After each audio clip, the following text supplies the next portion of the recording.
Hello and welcome, if you can believe it, to the after party. I'm No White Guilt, and with me, as always, is the Great Order. If I sound funny or funnier than normal, it's because I'm still sick with a cold, not coronavirus. Given my abrupt return to the States on the back of an F-35, thanks to this Chinese plague or the plague from China, or I guess we're only supposed to say the Trump plague. It's the Trump plague is what it is, ladies and gentlemen. Just ask YouTube and all of the anti-whites. It's the Trump plague. And this bad cold that I contracted once I returned, traveling through international airports and flights and eating out. Didn't catch the coronavirus, but I did get a cold the first day back at work. Because of that, I was unable to get the names together for my roll call list today, honors roll call, but I will have it together next week when we get together for TAP again. Excuse me, right on time. That's not even part of the script. But we will move right into the crown winner of last week, which goes to David M. for gifting a total of $25. Congratulations and thank you, good sir, for your contribution to the defense and welfare and well-being of white children. In second place was a very familiar name, Zero Talon, gifting $10. Thank you and congratulations as well. Financially gift on Entropy at 15%. Where you can also watch the stream and ask and vote on questions. Potentially, you should be able to financially gift on Ko-fi. We were having problems with that, and I reached out to Ko-fi, and naturally, they didn't get back to me. Maybe they're all suffering from COVID-19. But you could also try on Cash App to financially gift at 6%. And as you all know, when it comes to the after party, Jared, George, and I evenly share the financial gifts with our guests. Today, we're getting tapped into Oliver from the YouTube channel Semiogogue. You all know him well. And a surprise guest coming on pretty soon. He announced it, and so I will repeat it here. Tim Murdock from White Rabbit Radio will be with us soon. But first, we're going to find out from Oliver, who the heck is he? What does he do? And where can folks find him? And then Mr. George is going to take us into the conversation. So, Oliver, take it away. Well, hello, gentlemen. Thanks very much for having me. I appreciate the opportunity to be on with you again. My channel is called Semiogogue, and you can figure out the spelling from the various instances of that name that are apparent upon the screen at this very time, I suspect. So yeah, you can find me on YouTube. For those who wish to go to a different source for their video content, you can find me on BitChute. I'm also available over on Twitter. You can find me there. And I've got Gab and Minds. My channel is a mix of things. There's regular content where I speak with a friend of mine about geopolitics and strategy for the most part. I also tap into things like esoterica, dealing with the plague of anti-whites and things of that sort. That's the general picture, ladies and gentlemen. Well, as you know, I have an eloquent introduction and line of questionings lined up that all boils down to, Oliver, what the hell do you think is going on? Oh, okay. It's going to be like that, is it? It's going to be like that tonight. Well, I will say the audience was asking. We did After Hours Tuesday night. I had a mini digestive plague unrelated to the coronavirus earlier that day. Worst kind of stomach thing I ever had, but it zapped my energy. The worst of it was very quick in the morning, but it zapped my energy for the whole day. But I was able to be on with Jason later for a variety of reasons. I am feeling much better, but for a few different reasons, I'm going to stay on Avatar tonight, but I am pretty much recovered from that. So everyone can relax with that. I appreciate your well wishes. It's funny though with that, and then Jason having a cold. It's funny how like just things are going around. It makes you wonder too, because I know if we are, and I've known other people that don't have coronavirus but are still kind of sick, and I don't know. I don't get sick too much. I I don't know if I was really sick at all last winter. But anyway, we're not here to talk about that tonight, of course. So we know the virus is real. We were discussing before the show how we all have some people closer and closer in our own circles and our degrees of separation that we now, well, Jason and I at least, I don't know if you do, Oliver, know people or know people who have this thing. So it's real and it affects people in a variety of ways. But of course, we want to talk more tonight about the social effects and the power grabs and what could be going on. And of course, we'll get Tim on as well and have you two. The alchemy of you two will be very interesting, I'm sure. You're both guys that we love and respect, and we know the audience will get a kick out of that. But why don't you just give us some opening thoughts? Okay, well, the first thing, other than saying to both you gentlemen, I hope both of you get well soon. May it pass soon. It's always, hell to be ill. So, yeah, let's just clap our hands and celebrate the fact that it's not worse, right? But indeed. The first thing that I would like to say is just straight out of the gate, everything that you're going to hear from me is speculation. So, all that sort of speculation is worth more or less, what you're paying for it. A way to put it. I mean, I'm not going to try to babble like an idiot, but you should bear in mind that, before you reach any sorts of conclusions regarding speculation that I might offer, you should, of course, do your own research. And I would recommend that everyone follow the instructions that have been provided by your, state authorities or your health authorities and that kind of thing. Even if you have some questions about how this is happening and exactly what's happening, the bottom line is there's really nothing to be gained from not complying with the recommendations that have been made, simply because everything's shut down. Take some time to yourself, sit at home, spend it thinking. So that's me tipping my hat to the need to comply with the recommendations that are out there. I don't want to cause any problems for the channel. And the truth certainly is that everything that you're going to hear is speculation. Let me quickly jump in, Oliver, and let me just say, because folks are asking how I'm fine. I just have a cold that I'm getting over. I got it when I got back, when I went into the office. So if it is Corona Chan, which it's not, because I know somebody who has it and it's much worse than what I have, but I'll let everybody know if something comes about. Now Oliver's going to go right into his thoughts on this, and then right after we get Oliver's thoughts, we're going to get Tim's thoughts, because Tim is here as well, and now the screen is for. So Oliver, please continue, and then Tim, as soon as Oliver gives his opening thoughts on what the heck is going on here, we'll have you tell folks where they can find you, your great work. We just got done with, I was just with Tim. We did a fabulous show over there, 2 hours long.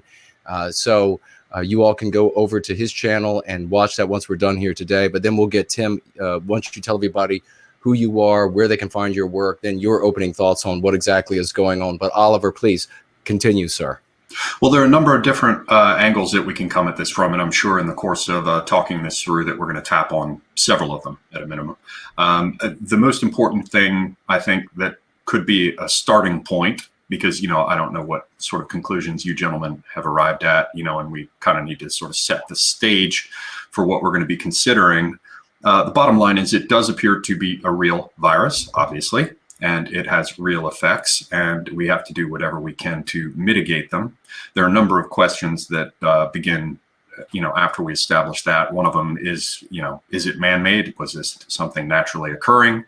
I think it's difficult at this point to say, though. I have a whole, variety of tinfoil hats, bicorns, tricorns, fool's caps, Phrygian caps, all made out of thick tinfoil, and I'm willing to put them all on when it comes to issues with, these great powers and the games that they've been playing, and the way in which unrestricted warfare, asymmetrical warfare can be waged without recourse to kinetic elements, that sort of thing.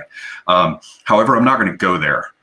Let's just say we know that there's a virus. All signs indicate that it began in China and then it worked its way around.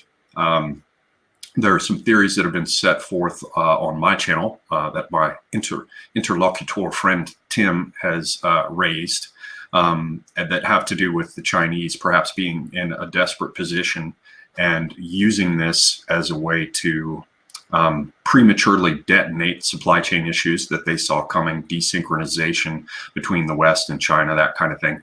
For those who are interested in that possible take, I'd recommend that you head over to my channel and have a look from there. So if we set aside, the more, I mean, all of what I'm talking about is speculation, but if we set aside the more speculative elements, we come down to the fact that it's here, we're dealing with it. And I think that it presents itself as an opportunity for the various competing parties. They can, it's kind of like the old Sufi story about the blind men with the elephant. They walk up and one of them touches its trunks and says it's like a huge cable. Another one touches the ear and it's like a great sail or a drape. Someone grabs the leg, says it's like a column. Well, what do we want to make of this? And I think it's apparent that, for example, the Chinese, certainly what I call the blue commies, the EU, the UN, your Justin Trudeau and Merkel type figures, are making the most of using it as a way to hammer against people like Trump. We're seeing that mainly in the press in the United States. We're seeing it in the UK, for example. They're going after Boris Johnson. It's basically whoever's holding it, whether they have any responsibility for it at all, those are the people who are going to have to wear it. So I think the powers that be that are currently out of office, that want to be in office, see it as a major opportunity to attack those who are currently in place. But by the same token, and this is the last little part I'll throw out as an opening so we can get everybody introduced properly. I think what happened was, particularly looking at the example of Johnson in the UK and Trump in the US, there was a period where they were just like, forget about this. We can't shut everything down. Look at the total world population of 7.8 billion or whatever it is, and look at, whatever number it is that we're currently dealing with. You compare it to, for example, the 1957 flu or the stuff that we had during the Obama administration with H1N1. You had 6 million people infected just in the United States. You had 12,000 and some change who died from it. Probably 200,000 hospitalizations. We didn't hear anything about that. So you can see where people would be like, we can't screw the economy. It's an election year. And yet there was a certain turning point. And it seemed that Trump basically said, all right, you know what? There's absolutely no upside to fighting this hysteria and trying to downplay anything, because all the organs of them, the peanut gallery, the press, all this, they're motoring forward, full speed ahead, using this as a stick to beat me with. It looks like Trump attempted to lean into it and to say, okay, it's not a bug, it's a feature. How can we work this in the opposite direction? Obviously, you've got the business of closing down the borders, which apparently today, Saturday, is beginning in earnest, both the northern and the southern border. What that amounts to as anything other than announcements or on paper, I don't yet know, but it's promising. You've got the idea of taking that supply chain and returning manufacturing to the United States. You've got the potential for booming pharmaceutical industry. You've got all sorts of manufacturing that's likely to return here. So there are any number of ways that this can be, as I said, treated like a feature rather than a bug. It remains to be seen, however, whether we're going to see a straight play like we saw with 9/11. I was alive for that. I watched all the canals that had been dug for money to flow through, with your networks of relationships. And I watched the sort of Clinton machine shut down. All the business that my company had previously gotten was gone. And instead of hearing about Mondo 2000 and the global village and, one tiny planet and how everybody, Granny would be surfing the interweb, suddenly they were selling first aid kits and all the money was going into terrorism and speech to text transcription. The whole world changed. So there's very much something in the air that is like that I went through with 9/11. You can tell that this is going to be turned to some other purposes. It just remains to be seen. And I'm guessing everybody here probably wants to talk about this.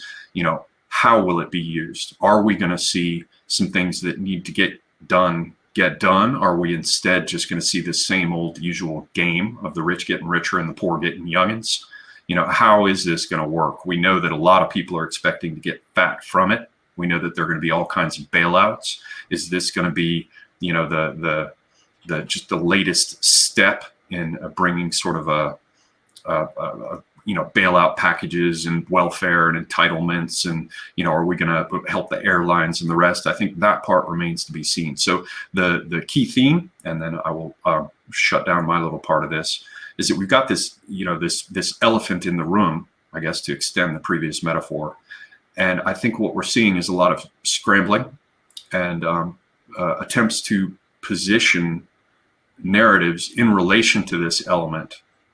Since it's a fait accompli, it's right there. What can you do about it? It's a fact we all have to deal with. And I think now people are just trying to figure out how to get a harness on it, how to get a traction system attached to it so that it can pull a plow, or, energy is the ability to do work. How can this issue be harnessed for these competing camps? Tim. That was fantastic. It's a pleasure to meet you, Oliver.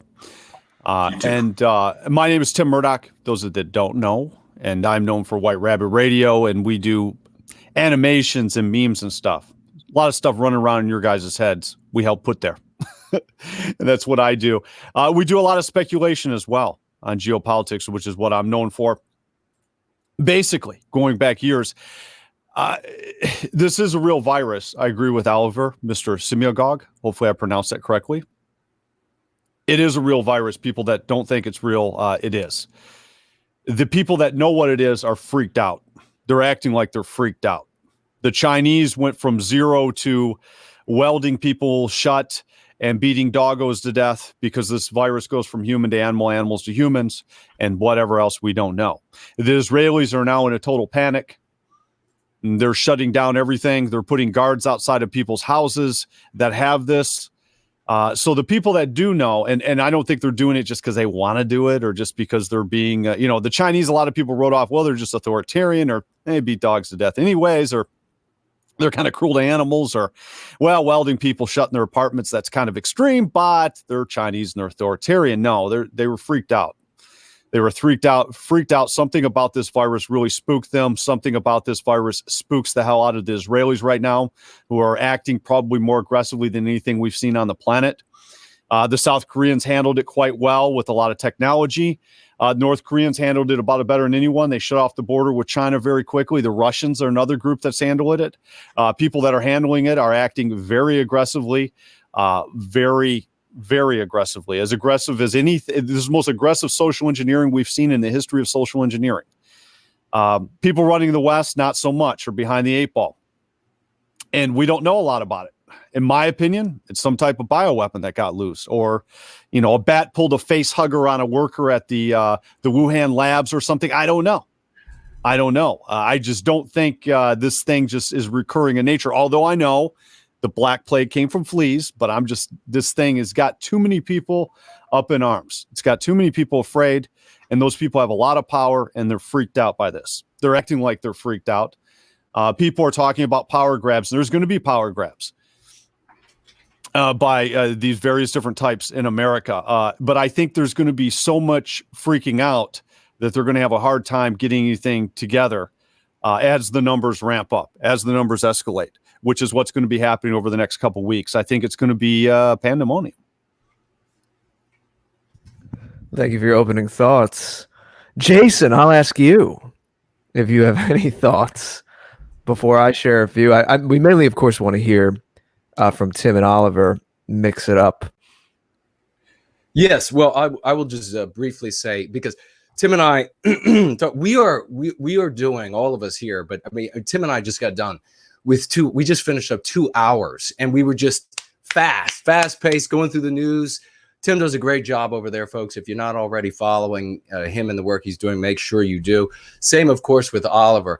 A lot of deep thinking here, a lot of insightful stuff that you're not going to get. Where I notice, and I expressed this a little bit with Tim, just my more than chagrin, and I'll just will say again, Tim is going to be hearing this again. When the worst time to be around me, when I'm most peevish, is when I just wake up and haven't had enough sleep, and I have very little patience then, and also when I'm sick, and when I'm sick, and I'm getting these messages about people are watching this, and it's got like 30,000 views, 150,000 views, and it's just nothing but this corona porn nonsense. People talking about how, well, look at the papers from 5 years ago. Look at the papers from 8 years ago. Look at the papers from 20 years ago. They're all just rolling out all of this. Good for you. We don't gain anything by pointing to say, well, look, they're doing what they said they would do. And it's not a particular they for them. If you want to say elites, it's anti-white elites. That's what's going to be helpful to us. But just saying that, well, they're going to roll out a cashless society, and this was the reason for that, or they're going to do this, and this was the reason. You're an idiot. You're wasting people's time. We're not going to be able to make ground like we will be able to make with everything being destabilized by this genuine plague that is circling the globe right now, irrespective of whether it came from just eating bats, or whether it is a biological weapon, or it was just biologically being studied and leaked out, or whatever it might be. The bottom line is anti-whiteism has led to a context in which this kind of thing, the sewage from the world, is able to pour into our fair lands, strickening everyone, which necessitates that our governments move heaven and earth to try to prevent themselves from being undermined by everybody getting sick at the same time. All of this, ladies and gentlemen, makes perfect sense, by the way. It also makes perfect sense that the governments, excuse me, that the anti-whites will try to implement all of their strategies every opportunity that they have. They don't have to have planned it 20 years ago. And by the way, they've had all of these things for a very long time. So all of these people like Alex Jones and David Knight and all of these dickless wonder losers that people are following and then spending thousands of dollars on their meal kits, by the way, all of these fat losers that are saying, this is the plan, this has been the big plan, and now they're rolling it out. These people in the government, these people in these agencies, they've had these diseases. They've had other diseases. And if they have wanted to roll anything out at any point to do this to us, they could have done it 1,000,000 times over. They could have rolled out something that didn't have nearly the effectiveness and then just said, oh, well, it's not spreading as fast over there. We'll just send some more and then send some more over here and then send some and then just have all of the mouthpieces that we control every single thing that comes out of their mouths, tell the people that it can't be stopped. They could have done that 1,000,000 times over. This is a genuine plague. It wasn't planned by some 10 guys sitting in a room that finally it's all coming to fruition. This is stuff that is stuff for childish brains, for 60 IQ people. We need to be of the business of staying rational and making the most out of the situation, irrespective of whatever the situation might be. And the situation right now is that there is a plague going around the world. There have been plagues in the past, long before we had epidemiology, long before we were able to look down into genetic code, long before we were able to snip pieces out and move them around. We had zoonosis for a very long time. And so irrespective of how it came about, we have a scenario now where there's a plague going around. Who knows how long it is going to last? But this means instability.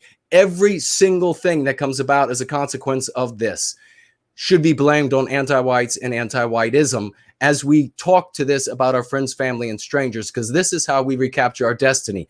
Borders were open because of anti-whiteism. Borders were not closed fast enough because of anti-whiteism. Flights from Asia were not closed immediately because of anti-whiteism. Surely, if we had a sane government, they would have immediately closed all flights from the entire region in which such a disease suddenly sprouted its head. But of course not, stayed open. All of Europe is closed instantly. Not a problem with that. Wonder why. Problem with even naming this thing after the location where it came from. Wonder why. Not able to talk about the kind of people who might be carrying this around the world. Wonder why. The businesses now losing jobs because of anti-whiteism. None of this, by the way, every domino that comes from this, everything that happens, whether it's your family or our family at large, can be blamed, should be blamed on anti-whiteism and not some sort of fictitious, faceless demon somewhere that we can't do anything about. By the way, if you're heeding people like Knight and Jones and the rest, and they're telling you that there are these overlord elites that are releasing diseases, there's nothing you can do but hide. Okay, you cannot take on a group of people who can release diseases at will when they wish, that they have immunity from, and that they have bunkers to hide from, and that can kill you. So what does that do? It engenders something very different than the recapturing of our destiny. You should not heed any sort of argument or information like that. You should turn that off immediately. Do not listen to Alex Jones anymore. Do not listen to David Knight or any of those other losers that are following in their wake. And all these people that I'm getting sent this little clip from or that little clip from, and they have all of the evidence that means nothing. You need now to be focused on, and then I'm going to pass it back to Oliver, and so we can get the thoughts and keep rolling with this. You need to be focusing now on having the resources that you need for the immediate future. They are not going to be governments. This should be obvious, but with everybody talking the way that they're talking now, it seems like it needs to be said. It wants to be said. Governments exist in the real world where the jungle is. So when a country gets suddenly really weak, if it's military, we're suddenly all to come down with sickness. All of the other countries of the world wouldn't show up and pat them on the back and say, oh, it's okay. It's okay. No, if that happens, the other countries invade. That's how the real world works, because they're not going to sit around and wait. It is kill or be killed in the jungle. That is how it actually works. So governments need to take steps to secure their existence. They have all the power they need over you. They have all the strength that they need over you. Of course, anti-whites are going to try to implement something here or something there, and we need to be trying to implement all that we can during this as well. But of course, governments are going to try to prevent this from landing all at once, because if everybody got sick all at once with what my friend is going through, nobody would be there to defend any border. Nobody would be there to meet anybody coming into the hospital with a heart attack or anybody coming in with a stroke. Everybody would be home sick with 100 to 103 degree temperature, shaking from the pain that they're going through, that this puts them through. This, I don't know what they're talking about. People are saying, oh, the majority, it's just fine. It's a snap of the fingers. No, this person is, otherwise doesn't suffer, mid-30s, is not suffering from the sort of ailments that should exacerbate this ailment. Too many people would be sick. The government has to take these sorts of steps. The governments have to set up the stadiums with beds to be able to treat people who get ill. This is not unusual. This is not the Alex Jonesian end of the world that he's predicted. How many times and it hasn't happened? And I told the joke when I was on with Tim, and I'm going to say it again. Back in the day, I watched Benny Hill tell a joke. It was some sort of poem, and I forget what the character's name was, but he said that, we'll say it's John Smith. He said, John Smith said the world would end in 1973, and for him, it did. Well, that is how it is for people like Alex Jones and David Knight and them. They're always predicting the end, and for them, it should be. But for us, we're going to continue, and we need to make sure that we lay the foundation right now for a future for which our grandchildren and great-grandchildren thank us for standing up in the midst of something that is not nearly as bad as our people have fought through before. Yes, you're going to have to shelter in place for a while. Yes, it means that you might have to go without your favorite cereal for a while. And yes, it might get even a little worse than that. But we need to be reaching our people while we can with this message, because they're looking, and the anti-whites know that they're looking for an answer. So I pass it back. Jared, I don't know if you wanted to say something to that, but our guests can certainly jump in. All right. Either of you gentlemen have something on your mind? Tim, you look like you're about to go into something. Yeah, I seen a lot of our side counter signaling because the people in charge are coming out at China's throat. There was a period of time where China knew something was going wrong. They were screaming racism, sending flights everywhere. And there was a lot of governments not smart enough to close the door and were kind of falling for it, the Italians being one of them. And our side, of course, is counter signaling the powers that be that are coming out hard against China instead of, obviously, they're trying to deflect some amount of blame on themselves. But there's a lot about this we don't know that the Chinese did know. And so I would kind of warn against picking your spots when counter signaling, because you might find out this is a nasty creation of the Chinese government that got out, and you're going to end up with a lot of dead white people. Basically, we have dead white people by the heaps right now. We don't want to come out pining for Chinese government just yet, because we see a lot of that from the alt-right Twitter. They're like, well, the Chinese communists didn't do this to me. They didn't do this to me. They didn't do this to me. And this happened also with I was talking on my live stream about the Spartan. The movie 300 came out, and the neocons were trying to use it to interject to get all the war going with Iran and racial animus toward the Iranians. And we're like, no. But this is a little bit different. You have a wicked virus coming from there. You're going to hear a lot of crazy quotes that I can't even put here on YouTube from Chinese general, the famous General Qi, about the two tigers can't dwell on the same mountain. That's a famous, they made a very famous speech about 20 years ago about how they were going to use biological weapons and wipe out America. You guys are going to hear about this stuff in the coming days, and they're going to dig up all kinds of stuff. And I don't know what the truth is. That is legit. That is legit thing that they've talked about and they're working on. We don't know what's out there. We don't know what just happened, other than it scared the living daylights out of a lot of people in powerful positions, and they're acting like it. So you guys want to be careful. There are some layups here. Layups regards to open borders, meaning easy money, easy things to talk about, obvious things to talk about, require no speculation. You can talk about how the word racism is just an anti-white slur. It's a scam. Open borders are a genocidal scam. This is obvious to everyone. How, farming out your pharmaceutical industry, even somewhere like India, which we're on good terms with, they can't send us any drugs. They need them. Or farming out your safety equipment, safety gear industry to Germany.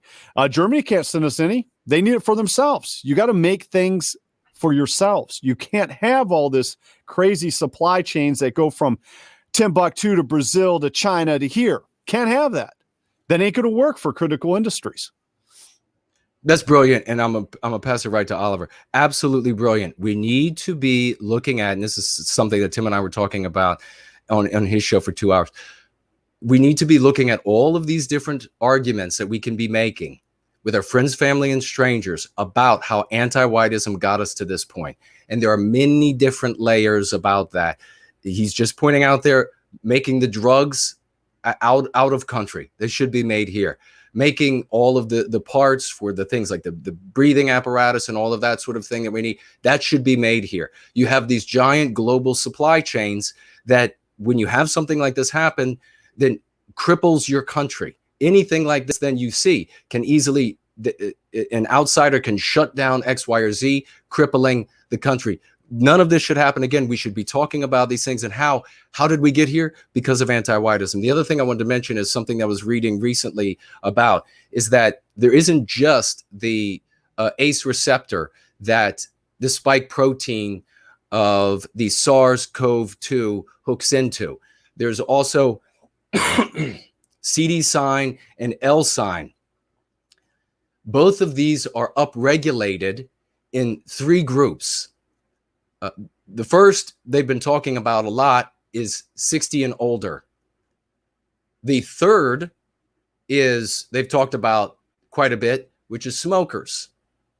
The one they haven't talked about, which is second, is Caucasians. So they're still investigating this, not peer reviewed yet, but upregulated in over 60, smokers, and Caucasians. Potentially could be zoonotic, like we said, but it doesn't matter when you talk to people. Don't burn your reputation. You can say it could be either. The bottom line is what the result is and how it lands on our population, what it does to our people, what it does to our civilization. But I pass it over to Oliver. Well, with Tim mentioning things about layups and all of us, sort of reaching out there for opportunities in terms of messaging and getting the point across, the one that really sticks out for me is that this is like a fulcrum, right? And I guess that's what I was saying earlier when it's like the elephant in the room. How are you going to treat it, right? Everybody wants to lay their lever on it, and whether you're going from right to left or from left to right, for want of better terms, to employ quickly, you're still going to lay it across the same fulcrum, which is this set of facts that we're confronting. And the thing that stands out most to me as a big opportunity that is a pretty straightforward prospect, particularly, given that we don't know yet that China is in any way standing, clear of responsibility for this. I tend to think that they are very much a part of the problem here.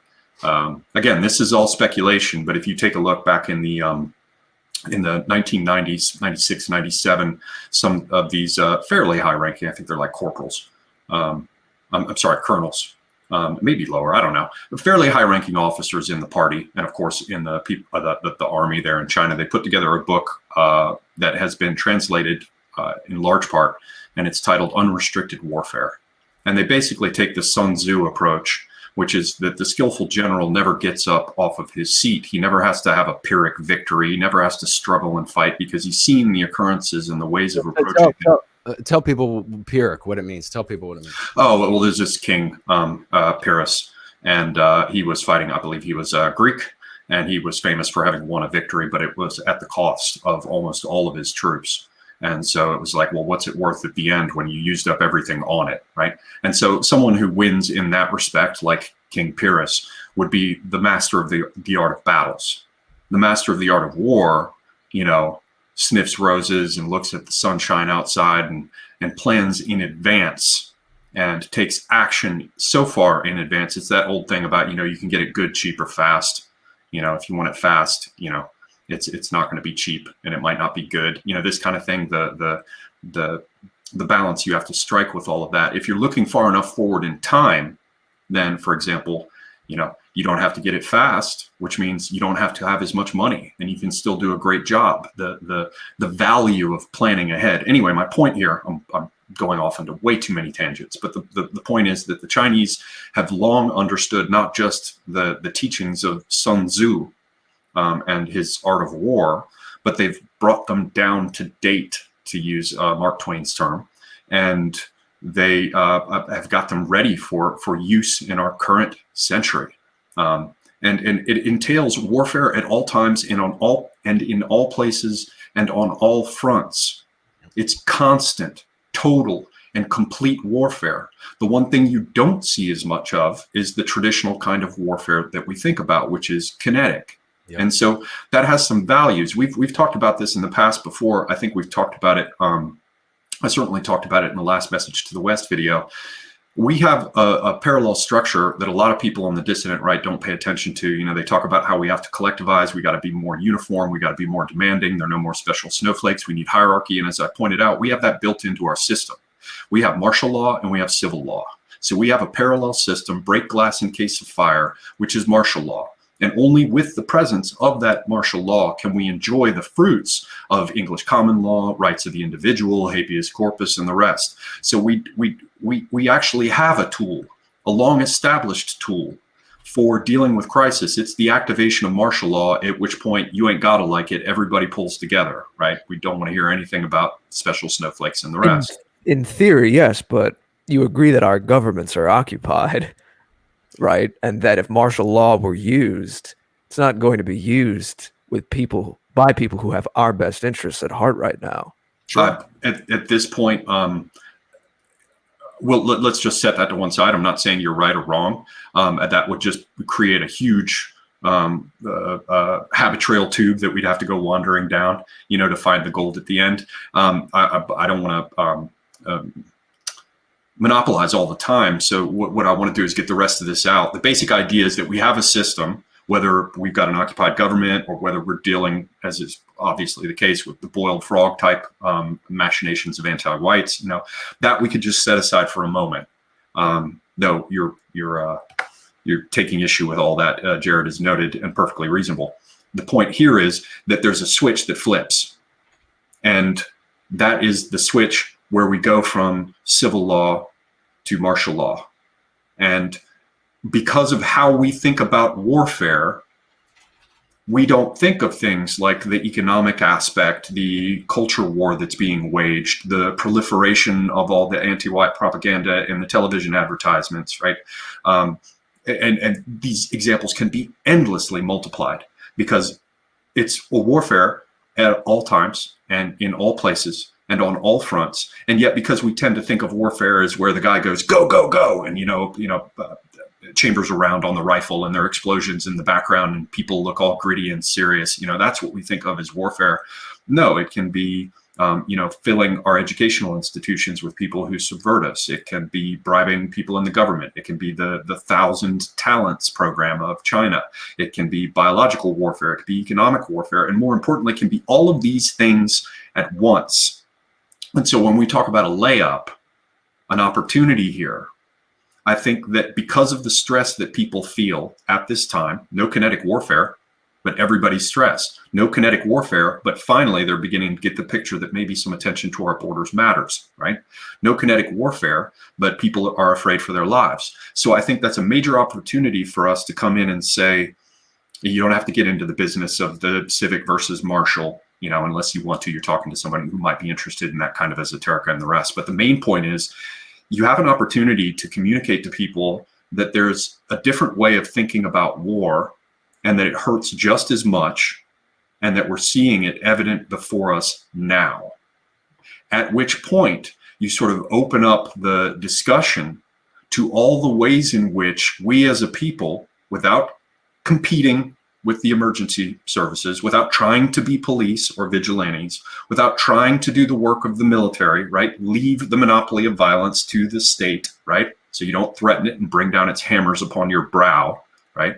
However, if you have a different definition of warfare, leaving out that kinetic aspect, then you can make the argument to the public that the time is now for the militia to mobilize, but not a kinetic militia. They don't pick up muskets. They take to the airwaves. They take to the workplaces. They take to the bars. They take to all places where human beings speak and communicate with each other and share the message that maybe we should all start considering the fact that it's all warfare all the time, that we're dealing with a new model, which is unrestricted warfare. Because our old model is premised on the notion, whether our government is occupied or not, it's premised on the notion, at least in theory, that crisis would trigger the activation of martial law. And then a time would come when that crisis is past. It's no longer necessary to suspend habeas corpus. Right now, everybody can sort of behave normally. There are no more curfews. The soldiers have come off the streets. And so we have this on or off binary state.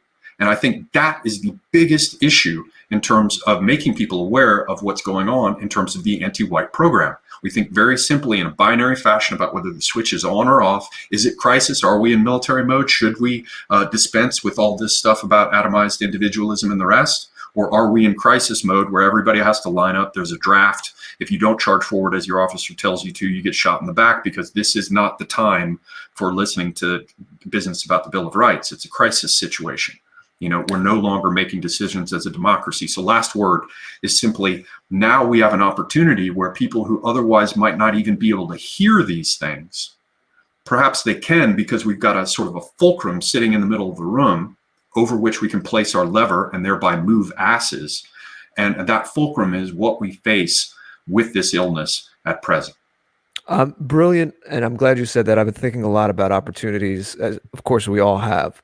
And I'm glad that you said that that particular language, of course, might work better with certain people than others, maybe generally better with men than women. But the idea that we are at war and we have to shake ourselves off and realize that, get hip to that fact and own that, as painful as that is. Mobilize with the caveat, of course, or with the point being explicitly made. I'm not talking about taking to the streets with weapons. I'm not talking about furthering existing anti-white stereotypes. I'm talking about mobilizing on all the planes of warfare other than kinetic, economic warfare, information, etc. The question that follows from this, and Tim, it looks like you have some responses to what Oliver said already, so forgive me for throwing something else into the pot, because I wanted to kind of take it in this direction anyway. With respect to what Jason said before, I fully hear that. You have all kinds of things where people will show pictures of tanks being transported on rail and say, oh my God, this is it. They're mobilizing the tanks. FEMA camps are next. And it's just a regular military operation where they're transporting tanks. It's something they do all the time. So it's very easy to fool the public with that. But if you're talking to someone and you're a friend or a family member, and they're open to what you're saying, but they're not well versed in our whole thing, and they begin to ask you, well, what do you mean? Who's the enemy? And what are we fighting exactly? How do you respond to that? Would you like me to, or Tim? Or Tim, do you have a thought on that, or would you like Oliver to go first? I would just blame everything anti-white. I'm going to throw in a quote and let Oliver respond to it to expand on his point that people need to know about when he talks about how the Chinese think. But I would just I keep it country simple. I just blame anti-whites for everything because it becomes obvious if people aren't closing the borders. But is that too nebulous? I'm just trying to put a finer point on this as a target, because it's anti-whites. Is that just a floating thing? Do they need something more tangible? Who's responsible for anti-whiteism? Where does it come from? What is the core of the beast? Where's the heart of the beast that we need to hit? That is what, it that way, but that'll be the heart of the question that you'll be asked. Yeah, I deal with 8th grade type stuff, and I just say all anti-whites. I keep it very, very simple. Now on YouTube, I can't go into what I would do with someone in a more advanced discussion because it would be banned. But but typically I just say all anti-whites. I just keep it simple. Specifically the ones in power, I mean, just look what happened in Italy. They're afraid of being called racist. They're afraid of the anti-white slur, so they keep borders open. Then they infected 17 other countries, or was it 14? I don't know. Let me get back to Oliver with this quote, and we'll expand on what Jared is saying. This is General Chi Haotian, Haotian, Haotian. This is a speech he gave. It went all over the place about 20 years ago. This is basically China's development strategy. Our economic development is all about preparing for the needs of war. This is a direct quote. It's not about improving the life of the Chinese people in the short run. It is not about building consumer-oriented capitalist society. Publicly, said General Chi, we will emphasize economic development as our center. But in our reality, economic development has war as its center. Everything's about war, and they believe we're their enemy. Is what they believe, because the people running America have them blocked in. They can't expand. They can't do this. They can't do that. And they got to get Uncle Sam out of the way. Now, let me expand on that. This is what he says earlier in the same speech. We must prepare ourselves for two scenarios. And he's talking about how they can't use nuclear weapons against America. And they have to look toward biological weapons. And you guys are going to be hearing a lot about this speech and some other similar ones from the Chinese in the last 20 years. And again, this was from 20 years ago. Yes. We must prepare ourselves for two scenarios. This is Chinese Defense Minister General Chi, C-H-I, or Kai, I don't know how it's, my Chinese is a little off tonight, Haotian. He says, we must prepare ourselves for two scenarios. If our biological weapons succeed in a surprise attack, the Chinese people will be able to keep our losses to a minimum in our fight against the United States, which they believe, again, in the speech is inevitable. If, however, the attack fails and triggers a nuclear retaliation, China would perhaps suffer a catastrophe in which more than half of its population would perish. That is why we need to be ready with air defense systems, medium-sized cities, so on and so forth. I thought it's interesting that he says surprise attack, and this is legit. Is very popular in the financial services 20 years ago. Most of these Chinese journal quotes, I think there's some propaganda in it talking about how they want to have land in America or something like that. I think they want Africa. I think they would just, wipe out America if they could and take a big swath of Africa. Africa is very close. They've already semi-colonized it. It's not defended at all, except by America and a couple other powers. They could roll into Somalia, Black Hawk down, and just take over the place. They have wonderful beachfront property with all kinds of natural resources all across Africa. And I think that's what they're looking at, to be honest with you. So I think some of the speech was propaganda, knowing it would get out. Some of it is just brutal honesty. Like when the Chinese say, we're not going to ship you medicine. Brutal honesty. But this idea of a surprise attack, and like I was saying earlier, Jason, it's the problem with the potential for weather weapons. Biological warfare is the same problem. Mother Nature is the ultimate mea culpa. Say Mother Nature. Look, we eat bat soup. Sorry. Right. This is the problem here. This is the challenge in this speculation. The quotes we're all going to be hearing are on the record, though. It's a fact. And we don't know what they're capable of anything. They seem to say what they're going to do and do it. And yes, they do have.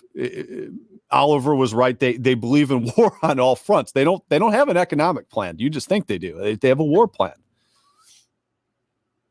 Yeah, that's in all places and at all times. I encourage everybody. You can find it online. It's a downloadable PDF, and it's called Unrestricted Warfare. And several of the chapters in it, they're all interesting, have been translated from the Chinese. And as Tim just said, they tell you what they're going to do, and then they do it. So, at that point, it's probably wise to assume that there might be a pattern here, that there are dots that it's worthwhile to connect. I really quickly just want to touch on one thing, which I mentioned 1,000 Talents earlier, and that's a program the Chinese have been using to subvert people in various positions in academia, in governments, in labs, and in research and development, to bring them in, basically paying them to do what they're already doing in a way that seems above board, but really they're funneling money their way so that they become... Or coronavirus from Canadian labs. That is, yes, that's rather apropos, isn't it? That in this case, the 1,000 Talents is tied up in that too. I just have to say, I'm very happy to hear Tim talking about how China is an issue, because all the time I get a lot of pushback where everybody's like, oh, you're just, you're an alt-right guy who's trying to say that it's just the Chinese so that other people, can't be held responsible, or other groups, other interest groups, other forces, other governments. I was going to ask about that. I could already see the comments, even though Jason criticized Alex Jones earlier. Maybe that was a cover-up, and we really are saboteurs and saying that it's the Chi-Coms after all. They're not talking about the fellow whites. Yeah, I've been around for a decade, and I'm pro-white, which means I'm opposed to anything anti-white. I'm not pro-Chinese. I'm not pro-neocon. I'm for long-term preservation and stability of Western civilization, its people. With that being said, we got to call. I do not want to start jumping on the side of the. I know for a fact. I know guys that have worked around. There's two sides in China. There's a national side that works more with Russia, and there's a globalist side that works with New York. They work with Tel Aviv, and the globalist side, from what I hear, is every bit as wicked as the white nationalist favorite enemy, and there's 100 times more of them. And they've made some wild statements on the record, and they're not playing games, and we just don't know. And I'm not going to start pining for that. I'm not going to start pining for them. I don't have to. We could be perfectly objective and sit back. But I'm not saying the Chinese people are the ultimate origin of evil. But let's face it. You got the 100. What did he call it? The 1,000 Talents program, active stealing viruses. We've got all kinds of crazy stuff going on here. And we don't want to go overboard, with these tweets going out here. In my opinion, I think it's the wrong thing to do. That the Chinese communists didn't do this to me, and the Chinese communists didn't do that to me. We don't know yet what they've done. They're not telling us anything. They're not telling anyone anything. The only thing we know is that they're, welding doors shut and beating doggos to death, and at the same time yelling racism when someone won't take a flight. That's irresponsible behavior. Sorry. Yeah, even if we take it from the perspective that, even if it's just that, for example, the Chinese have discovered that there is a scale missing on the underbelly of the dragon, and that's where you should fire the arrow marked racism at white groups, right? Even if all they did was see it as a target of opportunity, even if they didn't come up with it themselves, the simple fact that they're pouring huge amounts of money and influence into a global campaign to say that the United States is responsible for the breakout, and that basically anyone who argues is a racist, that in and of itself puts them on my list of folks who should be understood and dealt with. And so all I was trying to say at the outset is that nobody's saying here that there's, by naming one group as a potential opponent, that there can't be other ones out there. I'm happy to hear that China is on the radar for Tim and for others. I think you got to be for yourself. The Chinese are for themselves, and they see America. They see elements in America, our current ruling class across the West, as an opponent because they have to expand. In the speech I just talked about, you can look it up. The two tigers speech. Two tigers can't dwell in the same mountain. They have to expand. Their view is they have to expand. They have a golden opportunity to expand. They got to get the people in charge out of the way. Us, they might not care about. We're pro-white. We want our own countries, whatever. But this ideal, there is a globalist element there that wants to rule the world, and they're going to go after it. And they have been investing long. In the speech, he lays out why they were investing in bioweapons and not submarines. Like, bioweapons are going to do the job for us. But we don't know. There's a lot of unknowns here. So I'm not going to go pining for Chinese. I'm not saying their ultimate picture of evil. I'm just saying you're naive if you think that they won't wipe you off the planet. They will not hesitate. That's what they do. Jared George asked about Russia, and Oliver can chime in on Russia, but Russia's smart. Russia was not falling for it. As soon as and they might have known something way early because they shut the borders. They were putting thermometers to the Asians' heads. The Chinese were yelling racism across the board, and the Russians weren't having any of it. They didn't care. Anyone coming from those areas were getting a thermometer to their head. So far, Russia has been able to contain it as best we know. China is supposedly in a period of a second outbreak. There's so many unknowns here. North Korea probably did one of the best jobs. North Korea shut the border so fast, it was unbelievable.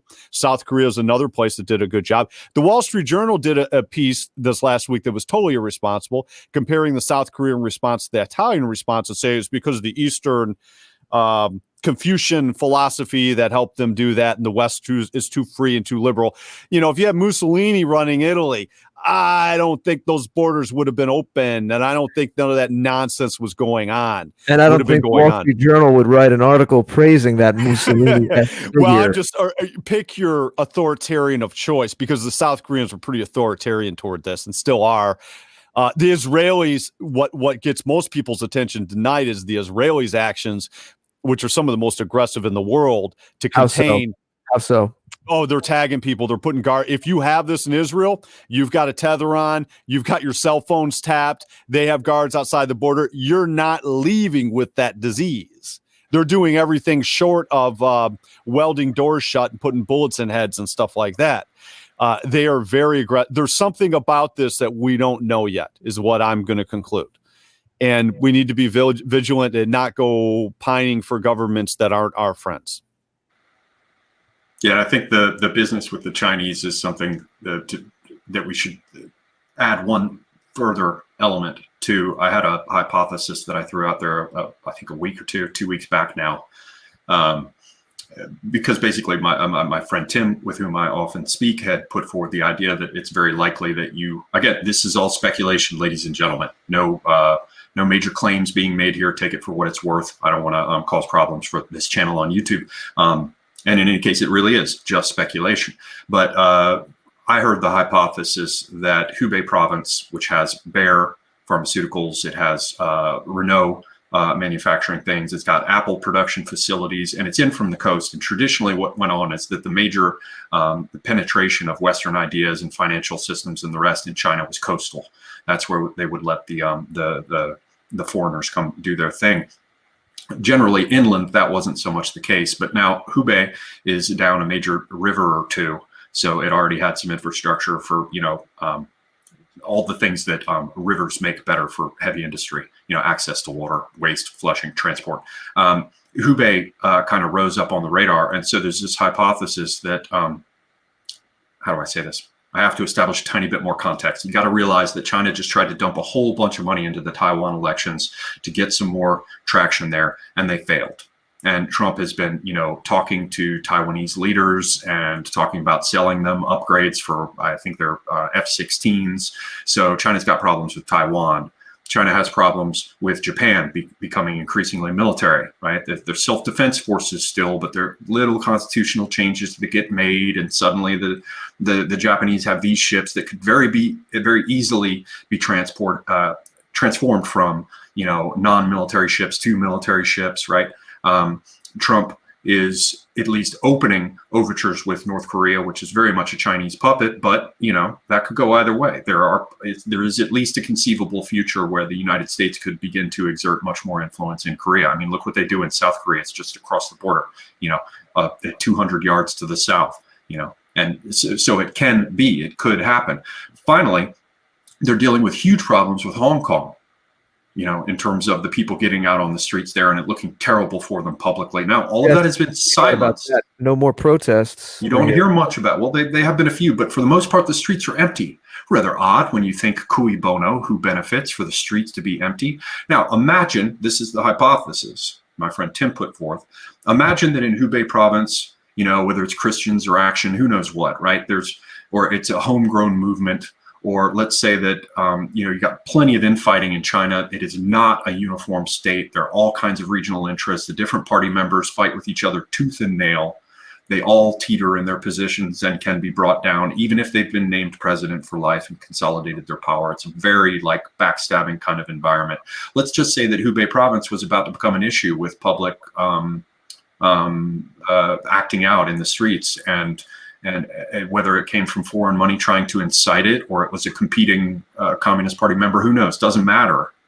Just imagine that problems were about to break out in Hubei in mainland China, because everybody who was following the stuff that was going on in Hong Kong was saying, wow, what the Chinese really don't want is for this to open up in mainland China too. Because what happens then? Every single act they take to put it down, as we saw in Hong Kong, would be essentially a driving force to cause it to break up here and then there, break out here and then there, and all these other places around the country. So if problems started in Hubei, again, it's just a hypothesis, every act that they would take to smother those problems would cause fires to break out elsewhere, and suddenly they'd be playing whack-a-mole and their country would fall apart around them. Again, Taiwan, Hong Kong. There's some degree of them thinking that America was behind trying to do a Chinese spring. Well, they were America assets were definitely in Hong Kong, but Hong Kong was easy pickings. I mean, they came in there with that social credit system and all that stuff, and the Hong Kong was like, we're not having this. The Hong Kong people reacted accordingly. We don't want this Chinese social credit system. So, I mean, the challenge you get into the scenario with the Indonesians, the Malays, the Vietnamese, when it comes to their relationship with China, the Japanese, no one trusts the Chinese government. None of these people trust them, period. It isn't, someone in the chat saying you guys are, you're pining for a war with China. I'm not pining for a war with anybody. I'm just giving you facts. The Indonesia, the Malays, the Vietnamese, the people that are all around China do not trust the Chinese. Period. And my point, but when I say that, I'm talking about the current ruling apparatus, the Communist Party, especially the globalist sector. They do not trust these guys. The business elite, the Mandarin business elite, they are not trusted in any of these places. They don't trust them in regards to this virus. They don't trust them at all. We should take note, because they have a long history with these guys. Oliver, I don't know if you had something that you hadn't gotten out yet. I know you wanted to talk about China, but I did want to inject a bit of a different spin into this. Well, let me just throw this last piece in. Basically, if there was a problem that was about to break out in Hubei province, in Wuhan, where they were getting all uppity, and they might have some protests in the streets at the same time as they had problems with Taiwan and Hong Kong and these other things I mentioned, and definitely, as Tim said, there's huge amounts of U.S. money going into Taiwan and to Hong Kong to increase their problems there and make them look bad globally. There's no doubt about it. I mean, if I were emperor of the universe, I'd be sending my money there for that reason. So you can guess people are doing that. If something was about to break out in that region, as I said, any action that they took to hammer it down and put martial law in, all that kind of thing would just be more grist for the mill. You'd have it popping out in further places. As I said, fire springing up everywhere. So what does the outbreak of a terrifying pandemic do? It means that people don't want to send journalists to the region. It means that you can put white Tyvek suits on top of your cops and say that they're medical personnel, and they can just drive all over the place and round up everybody they want to. True. Right? It allows you to say that there can be no public assembly on the streets. It allows you basically to do everything you want under color of dealing with this issue. Now, I'm not saying that there's no real virus. That's the beautiful thing. And I'm not saying necessarily that they caused it to break out on their own, though I think that that is sheer speculation, a possibility. What's interesting to me is, if you look at it like this, your person was saying, it just wants to have war with China. No, my point, I'm not speaking for Tim here, but my point is that we already are at war with China, that it's unrestricted warfare, and it's been going on for quite some time. So again, this is people lost in these kinetic models that are like entirely 20th century. Like, this is unrestricted warfare. We're at war now. So look what happens. Just imagine this for a second, and then Jared, I'll jump back over to you. Imagine that they want to put down problems in Hubei, but they also want to slap Trump in the run-up to his election The strongest thing that he has to make an argument to the American people is the economy. So what do? You slap down Hubei province, something's spreading there. But before you completely shut it down, you make sure that you can have big potluck dinners where everybody shares food while you're telling the world that there's nothing contagious about it. And then it just happens to break out right before Chinese New Year, which is the largest single human migration on the planet that happens annually as these people go from where they work back to their home villages or fly around to different locations around the world. Hubei, and then it breaks out and everybody, millions of people travel around China and around the world and it gets spread. So diabolical. And what do you get from that? Again, just speculation. You get the ability to slap the hell out of Hubei province. Now that's just speculation. I don't have any data showing that there was something about to break out there, but I have my suspicions.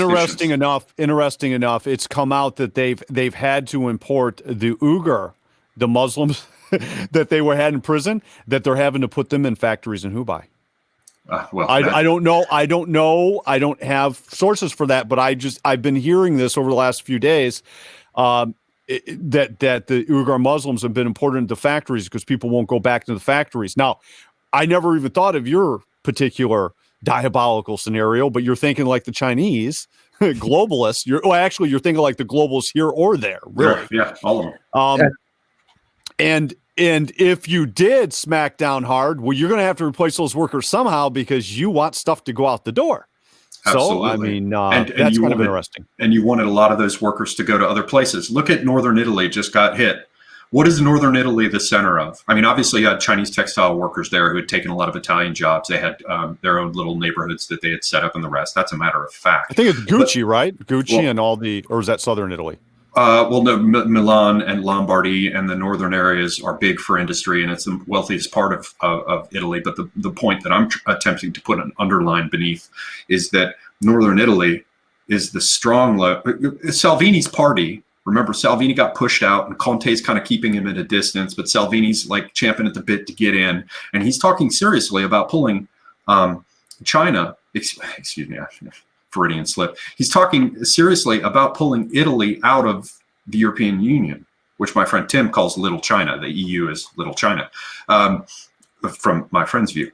The point is that the stronghold for Salvini is the North. His party called Lega, the League, was originally titled Lega del Nord or whatever. It's the League of the North. Right, League of the North. Suddenly you've shut down all of northern Italy and people don't go out in the streets and everybody's in lockdown. What do you think that does to, for example, aspirations for somebody like Salvini? It remains to be seen. It's all speculation.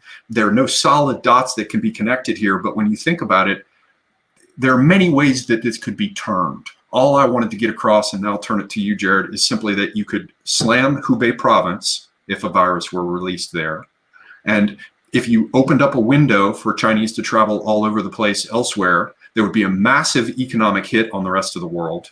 In theory, if you were China, first off, you've got plenty of people to spare. That's the one thing that you've got too much of, especially since with their one-child policy, they've got way too many women and not enough, men and not enough females. So they're exporting their populations. I think we've gotten that, and I do appreciate you guys with your knowledge of geopolitics, and I do think it's important to round out the aspect of China, because as we know, a lot of emphasis is placed on other spheres of power, and there are different spheres of power. A lot of them compete with each other, or they ally together. So I need to play MC here, and I want to bring the pole of attention back to us, white people, the West, and also engender something. My apologies to Jason if I sound a little conspiratorial, but I do have to go this direction a little bit because I am interested to hear your thoughts. You said a few minutes ago, talking about how we were focusing on China and talking about how they're controlling their population. But the thing that's more germane to us is how our population is being controlled. So I have to ask you, with seeing what is going on, and none of us know. We're supposed to be confused right now. But admittedly, I look at things like businesses closing and I am seeing what's going on around me. And it's just like the lights are going out everywhere where we are. And I'm looking at things like Event 201, which is not a conspiracy thing. It did happen in October in New York. The Bill and Melinda Gates Foundation were involved. They met at a hotel with all these bigwigs and they simulated different scenarios and had a mini think tank about what would happen if a coronavirus jumped from, I think, bats to pigs in that scenario, and then went to humans, and there was a pandemic. There's CEOs who have been stepping down, big stuff, Google CEOs, all kinds of things. Bill Gates, I just mentioned, a Rothschild. This is actually happening. That's been going on. They've been stepping down. World Jewish Daily, I put the link in the chat earlier, are saying that they just happened, they're lucky in Israel, they just happen to be working on something where the chemistry mixes properly with the coronavirus. And even though viruses should take years to put out a vaccine for, they're allegedly working on something. So with all that in the mix, and with respect to the fact what you said, where there's a nationalist Chinese front, but there's a globalist Chinese front, you yourself said a little while ago, the globalist Chinese front has ties with Tel Aviv and New York. And there are people, doesn't have to be a conscious conspiracy where all these families talk over hundreds of years, but there is a selection process and social signalings and rewards that got us to where we are now with the whole anti-white climate.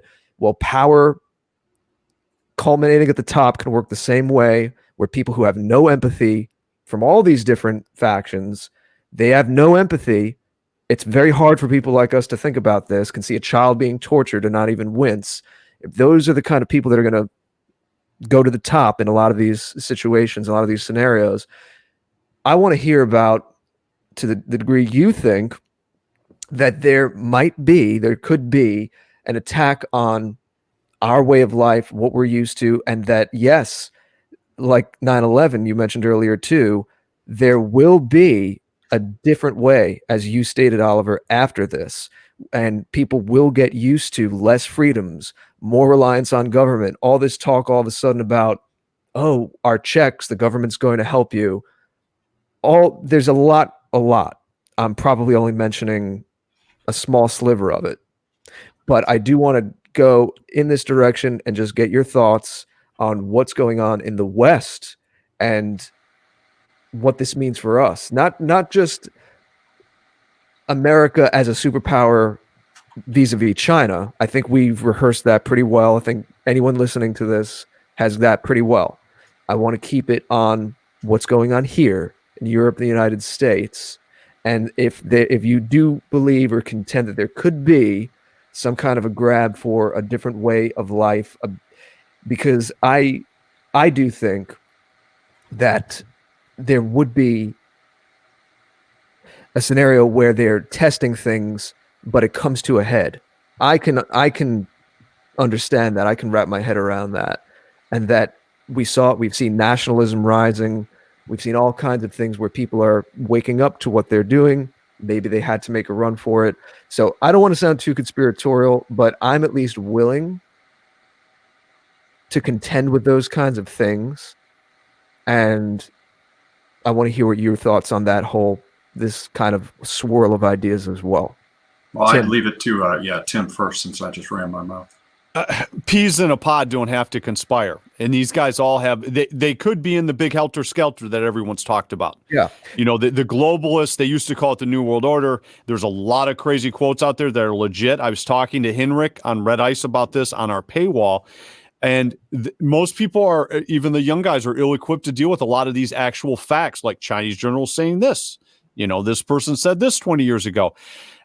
They're quite capable of trying to, especially if their back's to the wall or they feel it's a good time, to try to have a series of events to bring about their global governance or some pie in the sky plan. I mean, it's not unthinkable. Putting it out there, throwing a virus out there is one thing. Executing everything into the end game is another. I have a feeling we're in for more outliers, more one-off events. And this type of thing can get out of hand because they're not the only thing on the planet. I mean, the globalists are not well liked in a lot of areas of the planet right now at all. whether it be American, Chinese, or anything else. That's something to think about. But yeah, peas in a pod don't have to conspire. Don't take Bill Gates' vaccine when he offers it, basically, is what I'm saying. I'm not just here to the Chinese globalists are actually traitors of the If Chinese you have a people. choice in the matter. Right. Chinese people the Chinese globalists are actually traitors to the Chinese people and Chinese culture. They'll sell them out too, to a certain extent. They're using them. There's no doubt about that. Just like Bill Gates is using us. Yeah, as I said, those people, they see us as just nothing. Right. So, useless eaters. Yeah, it doesn't matter what nationality they come from. That pack, yeah, we're ants to them. Absolutely. Absolutely. I'm going to have to wrap it up, guys. I'm getting called. I wasn't planning on doing a second stream, but I couldn't resist. I couldn't resist. And I'll have an invitation going to Oliver. I want to get him on for some shows in the future if he's willing, and talk about some more interesting stuff. But I'm sorry I have to leave early. I thought it was ending at 9, and I'm getting harassed here. We're not going to go too much longer, and I don't think this will be the first time we introduced two great people. I'm heartened to hear and hope that you guys do some things together. I look forward to that. Absolutely. And I will come back anytime, brothers. I appreciate you having me on, and look forward to hearing the rest of this and what Oliver has to say and what Jason has to say and what. You've made some great contributions tonight, made it a great conversation. We'll talk soon. Appreciate it. Nice to meet you, Jim. Nice to meet you, Oliver. All right. And it went with Oliver in the middle. That's what we like, get in the middle. All right. Well, your thoughts on what I said and what Tim added so far? I didn't. Tim was making a number of points that I agree with completely, and I understand where you're coming from. Perhaps we can, spend what time we have remaining, kind of exploring what the implications could be for Europe and the United States, as you said. I just want to point out one thing, which is that the coronavirus. The viruses, they're basically, you're looking at a family of viruses that range from, bad flu pandemic type outbreaks to the common cold. So the fact that research was being done about this in order to anticipate it, and that big names are involved in it, and that people were talking about it recently. Well, I won't say that. How do I put this? I'm not saying that there's not a conspiracy, that there always can be, right? And it's like the old joke, just because I'm paranoid don't mean nobody's out to get me. However, in this case, because there is such a risk from this sort of outbreak, because it can be transmitted so easily, because there's no cure for it. Remember, there's no cure for the common cold. How much time have we had for that? And it hasn't happened. There's no cure for the flu. There are therapeutics. Virus is real. We're all in agreement. But that's not what I'm saying. I want to talk about freedom's way of life changing, people being more reliant on government. And I mean, you have to admit the kind of things, and maybe Jason and I are different here, and that's okay. Maybe there'll be some fireworks on tap. But I at least remain open to the fact that, a lot of the things that they want we're getting closer to all of those things via this scenario. Yeah, I'm just saying, don't read too much into the fact that people were. I like to ask guys like you and Tim, whose opinion I respect, what you make of something like that. I don't have a grand statement on it myself, but I'm here just to move the conversation along. And since we've been focusing on China, and again, you guys did a great job laying that out. I'm sure a lot of people learned a lot hearing that. Let's get this aspect in as well. Right. So leaving aside the bit about the virus, people have been dealing with it, preparing for it for quite some time. As I mentioned, it just happened recently under Obama's thing, and we had 6 million people infected and 12,000 deaths. So there's a reason why they would be preparing for this. That doesn't necessarily mean that they're conspiring, but it doesn't mean they weren't.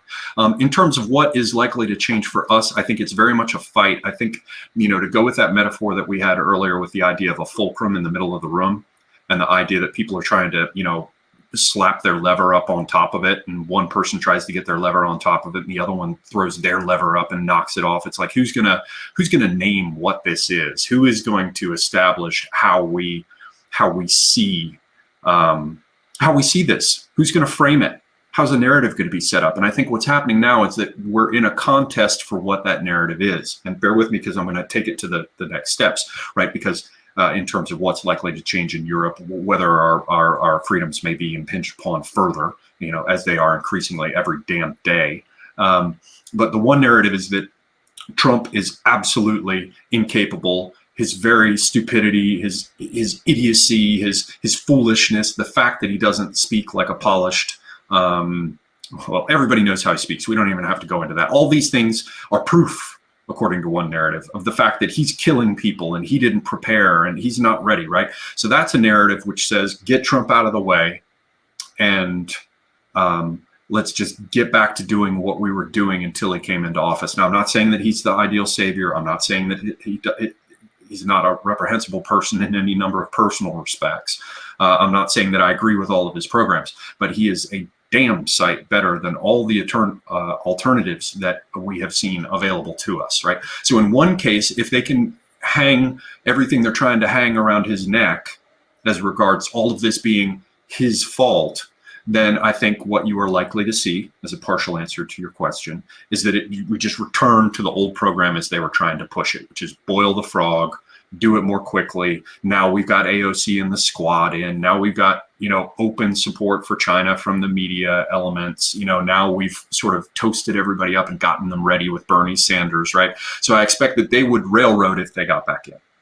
The question mark that is more important to me is twofold. One is what Trump is involved in, right? Is he party to and in on ways in which this could be leveraged to just like pay off his fellow oligarch friends, right? I tend to think that because he wants to be remembered as a great figure, that there are certain ways where he wants to be seen as being true to his word. So perhaps we'll get some of the things that he said would be delivered. Don't know. But that's where the big question mark is. So it's not if the former kind of powers that be get back into place. With that, we can imagine what will happen. The big question mark is who will successfully frame the narrative on this. And it's not just so-called Republicans versus so-called Democrats. It's also the conflicting groups now within the Republican establishment, right? So you could say it's sort of the uniparty deep state type figures versus whatever the radical elements are within Trump's groups. So with that said, that's the U.S. side of the picture. And you're going to see a lot of people trying to push things, shoehorn things in. It's like snake food. I had a friend who would feed snakes. And the big important thing, if a snake was underweight and was getting kind of touchy about eating, you'd get it to open its mouth and strike for a rat. And once a rat's halfway in there, you could just railroad more rats in because the snake's mouth has to sit there wide open as it tries to swallow the rat. And you just push another rat in behind it. The snake can't do anything about it. So perhaps Trump will undertake some things that aren't unreasonable and others will try to shove rats in behind it, right? Or perhaps Trump has to play games with the folks who are out there. I'm personally concerned very much about the health situation, the health industry, public health, hospitals, and health-related data, because we've seen that there's talk about gun control, but that we have to understand that they're not mentally ill people. But in order for the mentally ill people to be dealt with from the perspective of gun control, you have to merge the medical and criminal databases, which starts to bring you into this situation where all the data is unified in one place. Also, the big powers that be with big pharma and health management organizations and the rest, those are all public health people. And all the public health people are either people who are just radically making huge amounts of money or they're foamy mouth leftists. I mean, not all, but for the most part, like the one place where you're likely to find a larger concentration of globalists and leftists and the rest, the forces of progress, is in public health. That's one place you can find more of them than you would in a university. So that's what concerns me about the US, but I did say that there's this other aspect which is Europe. And Europe is a much bigger question mark. It's very, very interesting. As best I can tell, they're in a much worse position as regards the number of cases they've got. They're going through the roof in Italy. I mean, relatively speaking, we're still talking about, 10,000, 12,000 people dead out of 7.8 billion people in the world. So keep it in perspective, folks. I'm not saying that it's not bad. I'm not saying we shouldn't be careful, but do keep it in perspective. Nevertheless, Spain, huge numbers of cases. Italy, huge numbers of cases, relatively speaking. France is bad. UK is looking like it might well be bad. Netherlands isn't doing well. There are a number of these countries that are having real problems, and those problems are going to grow. And remember that a lot of these countries are in a situation like the one that we are in, where their caregivers are like, in the United States, we got caregivers who come from, the islands, from foreign countries. Yep, yeah. And so is that when we're all going to pull together, that we're going to find out that there's a real sense of unity here and these people will take care of each other? do they want this? Do they want the terror in the streets? Do they It's want not that fighting neat. each other, killing each other? I think it's Do not they that want the neat, jungle? Jared. I think that what you've got is an event. And even if, imagine that, okay, let's say that, okay, it just happened, but China hid part of it. And the whole narrative is basically true, right? That you hear here. That just broke out because there was an animal to human transmission, and China kind of, didn't tell people quickly enough for understandable reasons, given what that regime is. And so people were caught a little bit off guard.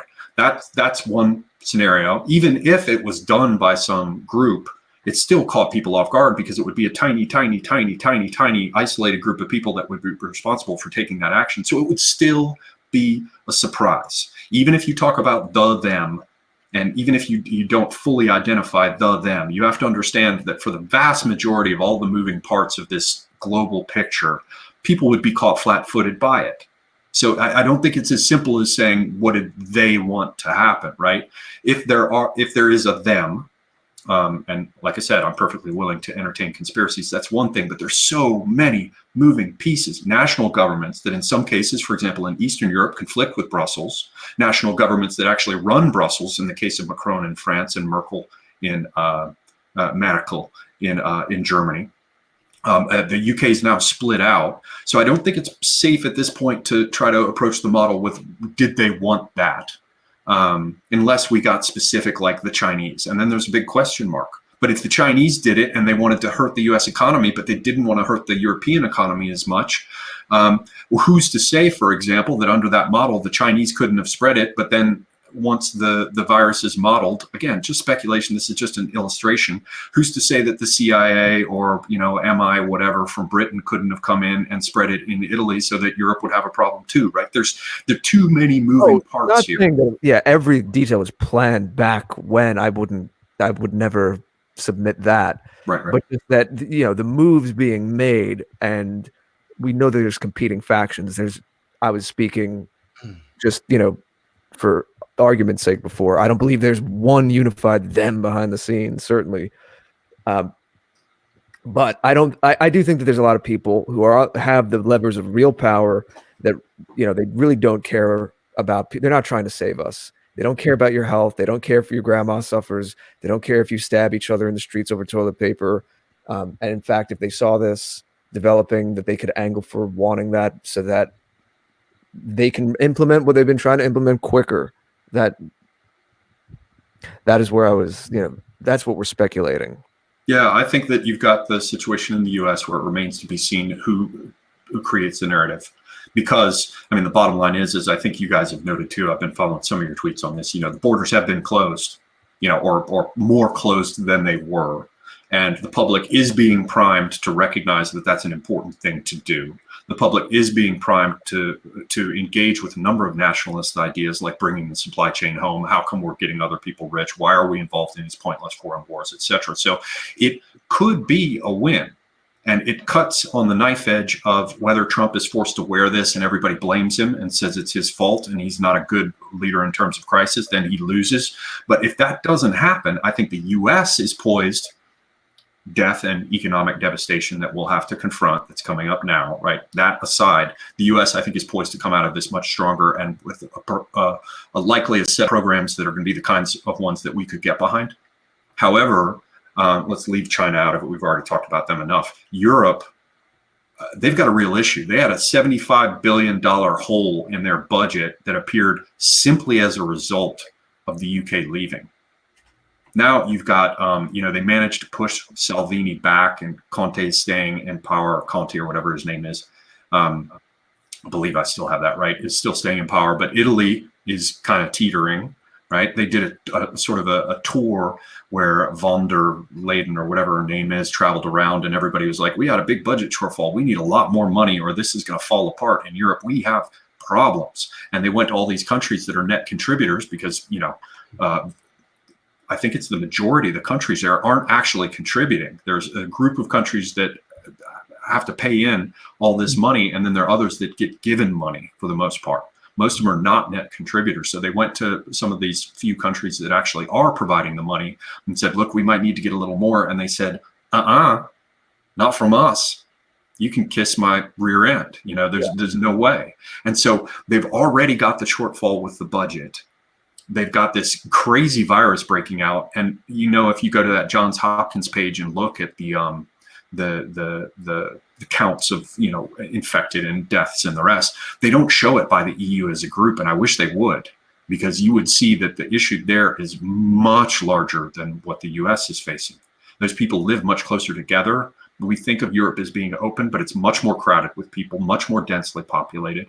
And the specific thing that this virus does, think on a national level, if we have our nationalism activated in the United States, maybe you'll see some stuff where maybe Connecticut doesn't want to let people from New York come in, right? But for the most part, when our nationalism activates, it's about the Canadian border and the Mexican border and the Coast Guard, right? When nationalism activates in Europe, where these different countries overwhelmingly speak different languages in each and every one, you get situations like you saw with Austria closing the border with Italy. And you get people like von der, whatever the hell her name is, coming out and saying, well, we have to strengthen the Schengen zone borders, but we need to loosen it up inside so everybody can flow smoothly inside. I guess what I'm getting at is budget shortfalls, rising nationalism, populism and right-wing resentment, Turks shoving hordes of opportunistic migrants to the borders of Bulgaria and Greece in Europe's southeast, and now a massive illness that is causing everyone to freak out. The one place I think that is least well positioned to exploit this to their own ends in terms of the existing power structure is Europe. I think Europe is going to have the hardest time pulling up out of this nosedive, and that the events in terms of the existing power structure. Yes. In terms of yes. Which, could be good for us, because I should say my job here is to ask questions and move the conversation along. I see that this could be that certain powers that would be nefarious to us might have used it in certain ways, but let's acknowledge the fact that they could release these plans or try to be pushing them along. And ultimately, of course, this is the most optimistic way to look at it, is that it would bite them back in the ass. And that even with their intention of shoring up or patching up some of the holes that have been occurring, like the rising nationalism we talked about, this could actually be their death blow, come back to them. And there's a kind of, I know you like the term tar baby. I think I learned that from you, actually. So yeah, it could be, Right. it could be that kind of thing as well. I want to acknowledge that. I'm not sure what's going on. Nor am I. It's so up in the air, man. I mean, it's like, what's your guess? I just tend to think the short version of this is in Europe. That's where they're going to have the hardest time turning it to their purposes. Or it's at least going to be as difficult for them as it is in the U.S., right? Say they hang it around Trump's neck, maybe they can take him down and he doesn't get reelected. So by comparison, maybe in Europe, you can imagine that they would be able to use this to foment concern, to plug in more federalization and stronger outer borders, but weaker inner borders, combined with introducing an EU army. But I tend to think it's much more likely to go the other way. This was fascinating tonight, and you and Tim gave us a feast for sure, and the audience was loving it. But in the future, we all will be talking more about what we can do with this, and especially on the personal level. And even as we speak tonight, I'm getting messages from other people in this scene, and there might be some great collaborations when everyone is at home more. So we need to keep our mind on that too. I will leave people before we hand it to Jason with just the idea that, as trite as it sounds, you are in charge of your own body, spirit, emotions, and you have to remain calm. When you're in a state of frenzy, panic, and fear, bad choices are made or accidents happen, and certainly you don't want something. We have to think about the secondary things. If you get sick right now, if you get into an accident right now, our medical system is taxed, our hospitals are taxed. So there are people who don't have coronavirus, of course, that are still going to be affected by because of this, because of not getting the treatment they need, ambulances not getting them quick enough and things like that. So everyone out there, please do be noble, be like the best of our people, have that calm stoicism, because you're not going to make the right decisions if you're not centered. But I'm sure in subsequent presentations and streams, we will be talking more about that, because that is very important. We need to all be here for each other right now, keep each other in perspective, and know what personally and collectively, how we can turn this around and use it to the best. Tonight was a great exposition of the big picture stuff, and Jason and I, I'm sure, will be doing more about what I just said, the angle that I just indicated. But Jason, what is going on with you, my friend? Well, over the course of this conversation, I have gotten over my cold. I wish, but we're getting there. We do have over here on Entropy just one comment in the question widget. Let me ask the folks watching, were you able to get on Entropy? Because it seems like only 2 people did over the course of the entire night. BP over on the question widget says, governments are truly freaked out and not faking it when they take measures to slow the flow of non-white people into our countries, even if only temporarily. That goes against their end game to inflict harm on Western kind and Western civilization. Well, precisely. And I'll add, when we're talking about, and then we have 2 financial gifts as well over here on another platform. And I'll just say, when we're talking about, in this for the YouTube censors as well, all of this is speculation. We're not talking about any group in toto, and not even the Chinese population in toto. So we're talking about ideas, thoughts, possibilities, and of course, the truth is always left up to the brilliant censors at YouTube and CNN and ADL. They have all of the truth. They hold all of the answers, not us lowly people out in the hinterlands here about what is going on in the world. You all know exactly what I'm talking about.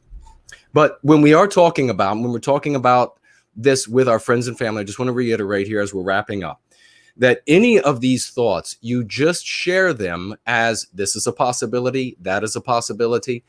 You don't burn your reputation down on any specific idea, because you need to be able to help those around you to go free.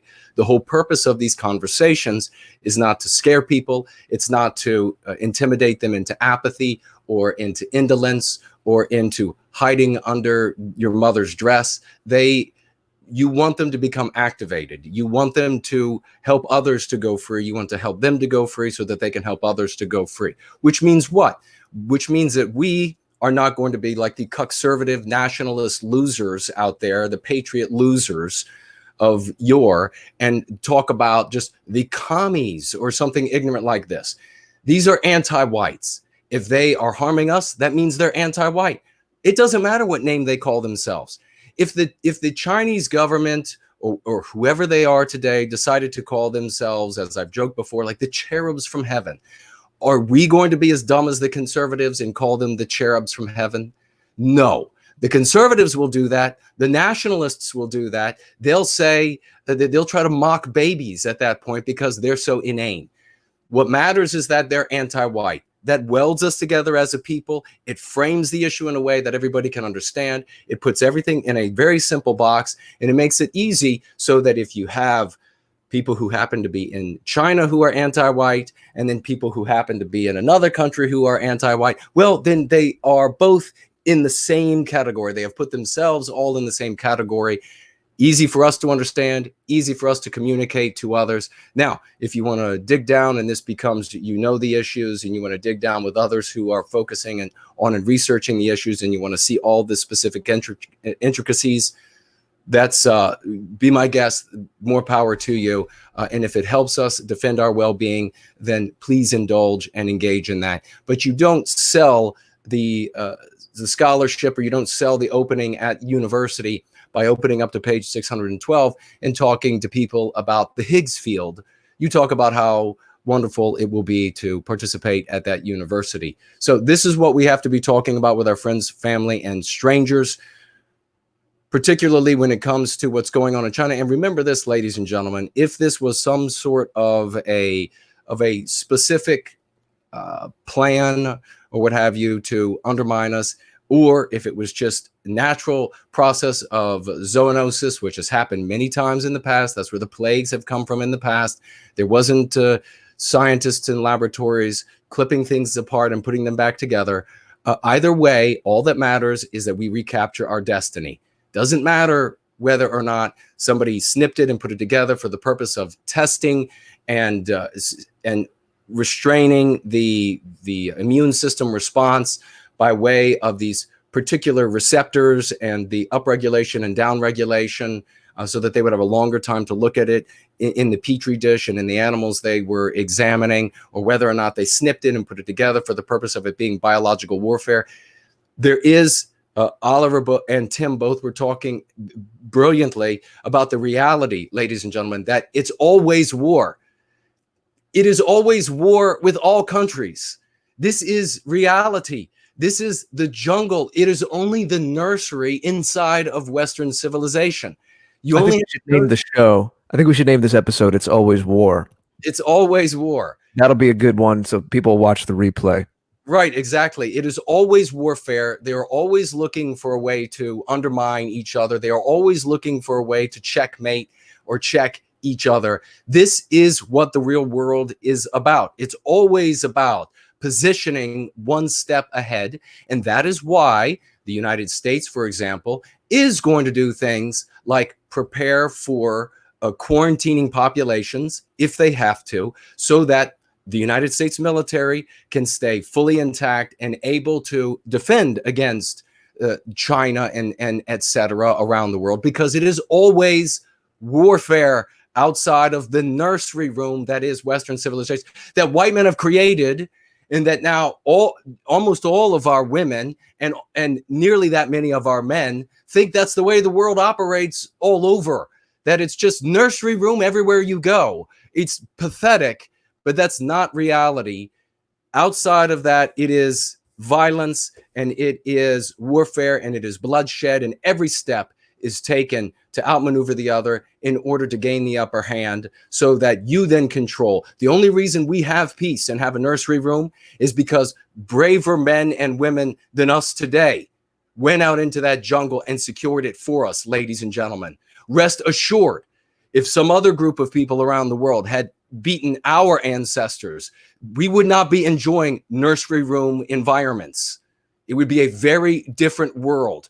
You worried about the kind of surveillance that Alex the Fat Jones might tell you about? If our ancestors had not secured the nursery room that we have, then it would be 100 times worse than what they are threatening you with.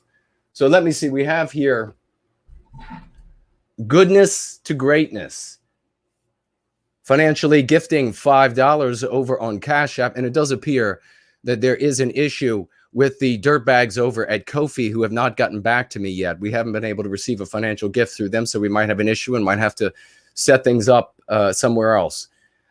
But Goodness to Greatness, $5. Thank you so much. I'm writing thanks for the show. Thanks for Go Free, the Go Free guidebook. Well, thank you so very much for that kind financial gift and that testimony. And then we have Bradley, financially gifting $10. Thank you very much, Bradley. And writing, hail, brother. Great stream tonight. It was indeed a great stream. And thank you very much for the testimony, your gratitude, and the financial gift. I will refresh that, and I will try again over here on Ko-fi. I think it's going to remain blank until we figure out. Okay, we do have zero talent over here on Cash App as well. Thank you very much. Great participant in the community. And Zero Talent is. And financially gifting $4 to the protection of white children from plagues that come out of China. And that is, and by the way, ask Alex the Fat Jones if this was all a big plan. Why didn't they just release it in every U.S. state? I mean, and why didn't they do it 50 years ago when they had it 50 years? And why didn't they do, it's like Alex the Fat Jones said, they have to increase the population of Africa to billion plus so that they could decrease it to 10,000. What a dumbass that guy is. $4 from Zero Talent. Thank you so much. And writing, stay strong and healthy. We will get through this. We absolutely will. And we will continue to fight for white well-being. And we're going to make as much noise as we possibly can at this time when our people are concerned, when they're scared, when they're looking for answers, when they're looking for new places in which to invest their loyalties. And they can see now, clearer by the day, getting increasingly lucid by the day, that the systems across the West, these anti-white elites, these anti-white universities, these anti-white governments, that these are not the places to invest your loyalty. When we see these abuses of power, ladies and gentlemen, you talk about how it's anti-white. When you see our relatives dying, when you see, and far more of them are going to be suffering hellishly, as one of my friends is suffering hellishly with 103 temperature, pain, body pain so bad, causing involuntary and incessant shaking. When you see this, you blame the anti-whites. In everything that you see, when you see the rioting, when you see the murdering, when you see the stores being broken into, when you see all of these sports ball, and I cannot tell you how furious I am with these sports ball losers. And you don't have to always be a loser. You can be redeemed, ladies and gentlemen. You can come to white well-being. Give up this worship of non-white athletes with the occasional white athlete tossed in there. Because you know what happened? I noticed the stores had everything that anybody could possibly need. And I'll say this again, when it comes to prepping, Mr. George and I have talked about it before. We absolutely support realistic prepping, 3-month prepping, having the sort of things that you need to survive for 3 months. If you have natural disasters or things like pandemics, if it goes beyond 3 months, you're going to have a lot more issues that you're not going to be able to buy, even in preparation.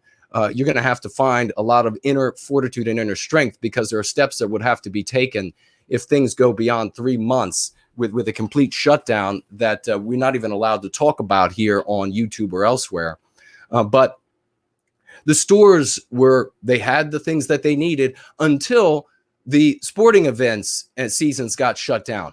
And then all these fat, diabetes-ridden, soccer-following losers decided to jump in their vehicles and race out to every store because they thought, well, geez, football is canceled, basketball is canceled, hockey is canceled, all of these different things are canceled. That must mean end of the world. So that means I've got to buy everything. And these people have sent me videos of these fat hands scooping every single thing off of a shelf into their cart. You know they're not going to be able to eat all of that. They're not going to be able to refrigerate all of that. It's going to be thrown away. You know they're not going to be able to use everything that they're sweeping off into their carts, not giving a damn about their fellow white brothers and sisters out there. All they care about is their black athletes that they worship on TV. And then when they can't watch them on TV, they got to make sure that they sweep everything into their carts, so that you go to the grocery store, you go to these big box stores that are normally full, and they're empty now because of these sports ball following, worshiping scumbags. So yeah, they piss me off. And when it comes to, by the way, when it comes to this Trump and Biden or Sanders is going to die by the COVID disease. COVID-19 is going to kill them. They're going to be out there shaking hands and in people's faces. They're going to get SARS-CoV-2. How could they not? Unless they decide to just totally segregate themselves from the population and everybody who comes into contact with the population. Trump stands a better chance of living through this because he already has all of the layers of defense, and he looks to be a hell of a lot healthier than those two scumbags. But I want to say a big thank you to everybody who came out tonight, participated in the live chat, everybody who's just watching. Let's put this into the right frame of thought. Let's make things happen for our people. Get what you need supply-wise, and then get active spreading white well-being. We have people who are putting Go Free into their the educational curricula that they are providing their children now that are sent home. We're going to be talking more about this. We need to fast track this sort of thing. I want to thank, Roy and Ray and Seaver and HB, and who else was modding today? I think that might have been it. All of them doing a fantastic job. Everybody who commented tonight, thank you all for being here tonight. And let me thank Spotlight, a couple of the folks I saw with us tonight. I saw perfectly named Julius Ebola was here tonight. Vladimir was here tonight, also in a strange way, sort of apropos. Also, Europe Rising was here, truly wild and invested reality. You know, when I grabbed these names randomly, I didn't realize how perfectly they fit together in summing up, putting a bow on the great conversation here tonight. And last that I want to do is I want to hear from Semiogogue what he's working on now, what he's working on next, and where folks can find him. We'll get that information from him, and then Jared George's final words, and I will wrap it up here for us tonight. Well said, Jason. Thank you. And I also want to underscore my agreement with what Jared was saying, because I think it's a very, very important point. You know, when he said we have to remain calm, we have to be very, very careful to avoid all kinds of other problems. You know, it's like everyone's like, oh, well, I'm fine, I'm healthy. Yeah, get in a car wreck and see what happens if you need to have surgery on your leg at this point. Everybody needs to be calm. Everybody, I mean, certainly, you know, I mean, all of us, but certainly the men should be very, very careful with anything resembling hysteria or freaking out. Yep. That goes entirely against our role and our job, our responsibility. Yep. You know, so I think Jared's point was a very, very good one. So I just wanted to underscore that. In terms of what I'm doing, I'm still working on these book ideas. I have a sci-fi one. I have a that I'm beginning to lay out, inspired in large part by Jason's one of Jason's books, the one that I do have. And I am working on semiology for nationalists, or towards a nationalist semiology. I mentioned that to you guys on the last time we talked. Stream. Yes, I'm still working on that. He's working on a book, everybody. Yeah, a few of them. Now I've got much more time to myself than I had previously. Yeah, science fiction inspired by Prometheus Rising. Is that right? Jason's mythopoetic. No, it's the one with the baby with the brands. Born Guilty, right? Yeah. So yeah. Prometheus Rising interlude. Yeah, with the rest of the story. Yep. I think of them as that. See, spawning. We have a whole counterculture developing, blossoming here. Well, yeah, it was just in particular the fiction part of that made me think, yeah, that's a huge opportunity. Why aren't more people doing what Jason's doing, which is like providing people who have an interest in all of this and know where to turn for fiction.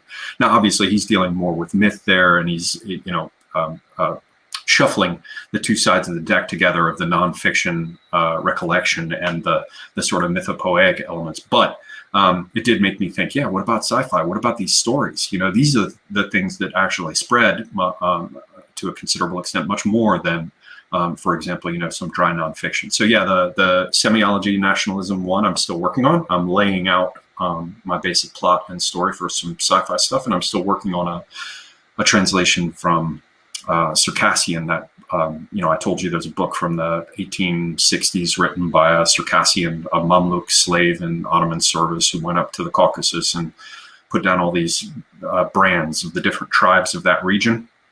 And so I've been working on that for 10 years now. I want to finish it and just get it out. I don't expect a lot of people will buy it. I've got a book of poetry that's almost ready to go, and that will be available in the next week or two. I hope to do that.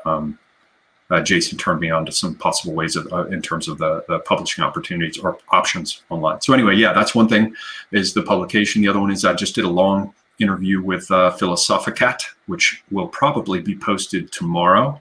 That's on the subject of talking right, talking terms, a lexicon on the right, not the more specific dialectics that Jason goes into, but the sort of spontaneously appearing terms like the movement or grifter. You know, we take a look at some of these words and how they use and what kind of picture they can paint. So look for that in the next couple of days. Last thing is I did a quick discussion with a guy named Cassius, who has an interesting channel. He's more, I think, center right, but he put some valuable material out there by translating stuff. So if, Maloney or or Salvini does a speech in Italian, we can't understand it. Most of us are not Italian speakers. Or if Marine Le Pen does something, we don't speak French, many of us, so we can't understand it. Cassius's channel, he translates that material with a high quality. He speaks a number of languages. I think he's based in Ireland, and he's starting to do interviews. So I did a discussion with him. Maybe check out Cassius's channel. But that's it, gentlemen. I just want to thank both of you, Jason, Jared. Thank you very much. And as Jason said, thanks to all the mods who are keeping it real out there in the jungle. Yeah. Yes, Oliver, everything that you're working on sounds brilliant, and it's very exciting. I'm extremely happy to hear about that. And as I said on the birthday stream last month, you have contributed so much to so many of our streams, and are definitely a big part of the TAP universe. So we always thank you for your perspectives and being a gentleman. Always make for an interesting show. The combination between you and Tim was dynamite. I knew it would be, and we'll have to have you guys back on, and I look forward to the collaborations and talks that the two of you have. You and Philosophicat, that sounds like a great exposition. The language you were just talking about, I look forward to that. And yeah, guys, we're all going to pull through this. There's going to be some great material coming out, and I think for our little corner of things, maybe having a little more time on our hands is going to be a great thing. It's going to push our culture forward that we're building here. As for me, thinking I should learn how to make beef jerky. I was just saying that in the chat because I have a refrigerator with some meat in it, and you think to yourself, man, if things ever got really lean for a little while, that electricity went out, I don't want that meat to go bad. But I have other ambitions as well. There'll be a lot of things happening, a lot more activity. I swear I was planning on, not that I've been inactive, but the race of all of the lead up to the end of 2019 and a lot of projects I was involved in, I was looking to kind of ramp up and get back into an even higher gear soon. And now people are going to say, oh, it's just because he has more time on his hand. I swear, I was laying down the groundwork in the first couple of months of the year to be able to do that. But now, yes, perhaps having a little more time or staying indoors a little bit more will help. And I'm looking forward to it. I really am looking forward to it. I do underscore again, everybody, keep calm, keep a cool head, and stay safe. We are all thinking of you, and we'll get together soon. And, well, what else? My site's thegreatorder.com. Our site together, me and Jason's theafterparty.tv. That's the hub of the media. Shows like this, it'll be there. And so much more of well-being community videos as well. I had a great chat last night. I should tell everybody, if you're not aware, with Hyrith, with Jeff from What Our Collective, and with Lord Wolfshield. What Our Collective is starting a new panel party. You know, they have so many different projects. Speaking of people who are busy too, pushing all this forward. And they want to have these panels. A bunch of people come on and really get into the meat of a certain subject. You can see I have meat on my mind. Although I'm trying not to eat late, so I don't think I'm going to eat late. I'll go to bed hungry. I'm trying to do the intermittent fasting thing. But we had a conversation last night about the blurry, interesting lines between art and propaganda and how our sphere needs to understand that a little better and, of course, use both in the areas where the two blend. We even talked a little about the skits I do with Philosophicat. It came up as an example of propaganda that is a bit artistic. So it was a really, really great conversation. I thank Hyrith and Jeff for hosting me, having me on along with Lord Wolfshield. We had a great time. It's on Hyrith's YouTube, but as I was mentioning, it's on theafterparty.tv and my site as well. Anything Jason and I do will be on theafterparty.tv, and musicians like that, like Hyrith and Jeff's musicians from What Our Collective, we often feature them. Jason will play on his YouTube channel. And in fact, it's becoming more of a thing now, the Friday nights, now known as Chuck Martell's Garage Party. Chuck Martell. Underground radio thing where he'll play a few songs, and then we're cataloging those on the After Party site on the community part. So there is a place for that site where it's generated from the community as well. We're all participants here. That's the most important thing to remember. But yeah, thanks again for just an electric show. You and Tim were dynamite together again, I have to say. And we'll all be talking soon. Everybody stay safe, stay healthy. and we'll be back very soon. And I'm sure, Jason, you have it going free tomorrow, it being Sunday. My days are all thrown off right now, but that'll be our next on the TV God playlist. Yes, that's exactly right. Tomorrow I will be on.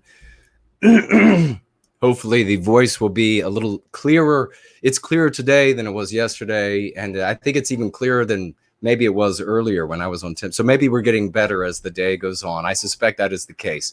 But listen, fantastic. Absolutely. I couldn't concur more. Thank you so much, Oliver, for being here. Love your insight, and Tim as well for him showing up even after he streamed his show. So thank you so much to Tim and his input in the show today. Thank you all for being here. Folks, remember, we need more than ever now to come together. It's not the end of the world.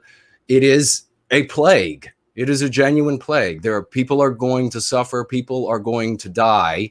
And we need to be reaching out to our brothers and sisters, letting them know why this is happening, how this could have been averted, why in every single way that we're suffering and anybody you care about is suffering can be traced from that point of suffering to anti-whiteism. It's always going to be 1, 2, or 3 steps away from what the anti-whites did. Rest assured that if they had to link together by some crippled chain of geriatric people, a description of how somehow it's our fault, they would do so in a total lie. We can show direct cause and effect. So make sure that we show direct cause and effect, because when times get rough, it makes it a lot more difficult to believe in fantasies. So that means people are going to be less inclined to believe what the anti-whites have to say and more inclined to believe what we have to say.